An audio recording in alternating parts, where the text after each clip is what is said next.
Gising na pala ang anak sa mayaman. Maaga na naman nakaridi. Kay maglalakwat siya na naman. Press na press ang itsura. Pero tignan mo ang kalat dito sa loob ng bahay. Hindi pinapansin. Yan ang hindi alam sa mga tao. Grabe ang paglalagay sa kolorite. Sariwang tignan, mabango. Ang mga hugasin na plato natutong na. Ang mga kortina bedset nang gitata na, hindi pa rin malabhan. Pero ang itsura sa babae, maayos na maayos. Ang mga anak, kahit inaantok pa, mawawala ng choice. Kaya ang nanay lakwatira masyado. Magtataka tayo na magpa-picture sa kanya ang mga tao. Ina-idolize ang babae. Ay, patawarin po ako, Panginoon. Hindi man tayo gustong magalit kay mapipilitan man tayo. Sobra man kasi sa pagkapasaway to si Dorinel ba. Ayan ang sinasabi ko. Natamad magsipilyo kaya magpupunta sa dentista. Sa sobrang katamaran sa babae, pupunta pa sa dentista para magpatutbrush. Kung mga nagsisipilyo sana yan silang mag-asawa, hindi na dapat yang pupunta sa dentista. Kay tamad man. Ayan ang mga napapala sa mga tamad. Magsasayang ng pera sa pagpunta sa dentista. Kami noon hindi man kami nagpupunta sa dentista. Wala mang nangyari sa ngipin namin. Wala mang naging problema. Nakapaglustay na naman ng pera ang mag-asawa. Kay ang gaganda ng sapato sa dalawa. Kaya pala mas ganadong maglakwat siya. Kay reading ang mga paa nila. Dahil sa mga sapatos nila. Samantalang tayo magtitiis lang na nakatsinilas. Grabe! Talaga ang pagkabungga sa mag-asawa. Magkain-kain lang sa labas. Parang mga walang iniwan sa bahay. Samantalang tayo, kung ano ang ulam kagabi, ayun na naman ang ulam ngayon. Sana nabubusog kayo sa mga pinagagawa ninyo. Seryosong usapan muna tayo. Natatawa talaga ako dito ba kasi habang kakain kami sana. May nag-send ba naman sa akin nito ba? Parang nasa school ata ang lukang nag-send nito. Tawang-tawa talaga. Tignan nyo naman kasi ano ba yung pinagdodrawing niya dyan. Nakakaluka talaga. Grabe na yung impluwensya ko sa inyo. Sumusobra na talaga kayo. Magtataka tayo ba? Kakain sila sa labas pero sila lang din ang magluto. Kung iniluto nila yan sa bahay, marami pa sanang mabibili. Ay sa bagay, ganyan man talaga pagtataguan tayo sa mga tao. Sadyang makasarili.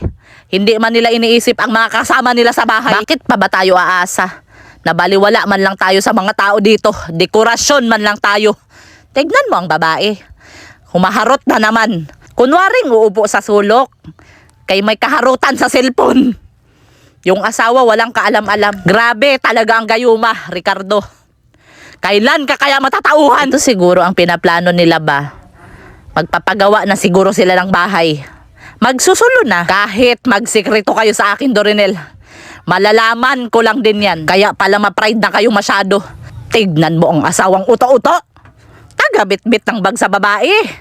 Napakasarap sa buhay. Prinsisa talaga ang Luka.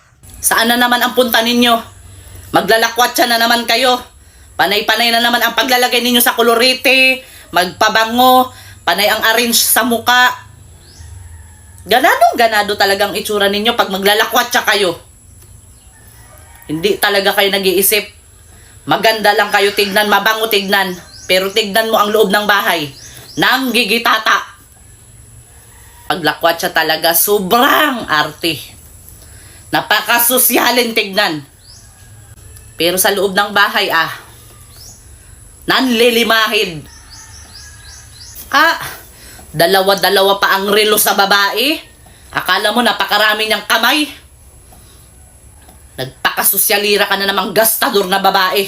Kapag aatakihin talaga ng pagkakate ang mga tao dito sa bahay, wala talagang palalampasin na wither yan. Masarap na nga sana ihatid na ang mga damit nila sa kalye.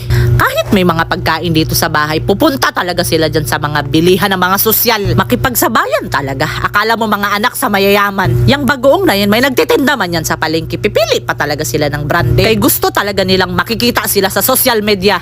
Nasosyalin sila. Yang karni-karni na yan, kung sa palengke pa nila ibinili yan, marami pa sana silang mabibili. Kay mas mura man doon sa palengke. Kay sosyalin man, hindi man yan gusto mag-apak-apak sa palengke na maputik na mabaho. Kahit 1,000 na lang ang natitirang pira sa wallet niya. Kahit mag-ulam pa yan siya sa asin ng 1 linggo. Basta maipilit niya yung pagkasosyalira niya. Ang asawa rin walang magawa. Sunod-sunuran din. Kay nauuto sa Luka. Sa bagay, anong laban ng bunganga natin sa gayuma? Kahit maubusan pa tayo ng hininga dito, anong laban natin sa gayuma ni Dorinel sa asawa niya? Kahit himatayin pa tayo ngayon, hindi talaga tatalab ang bunganga ko sa kanya. Maka-question pa tayo na bakit tayo magagalit sa kanya. Lalabas pa tayo na masama. Hindi Hindi niya tinitignan ang mga pinagagawa niya sa buhay. Tayo pa ang huhusgahan. Mahihiya na lang tayo sa mga manghuhusga sa atin na wala namang alam. Ano bang gusto ninyo magpaparte? Ako na nang gargalaiti ako sa galit. Lakwatsirang babae. Kapag lakwatsira ka talaga, wala ka talagang pipiliin na oras. Sige, magsipaglayas na kayo sa bahay na ito. Kay dyan man kayo magaling ang maglakwatsa. Ganado talaga kayo kapag maglalayas kayo sa bahay. Pati ang mga bata, nahawa na, nadamay na sa pagiging lakwatsira sa nanay. Ano do, Renel? Wala na kayong balak umuwi? Bakit pa kayo nag-cellphone? Hindi naman kayo makontak. Pa-cellphone pa kayo. Pagtatawagan kayo, hindi man kayo sasagot. Huwag na kayong uuwi. Anong oras pa kayo nagpaalam? Anong oras na hindi pa rin kayo nakabalik?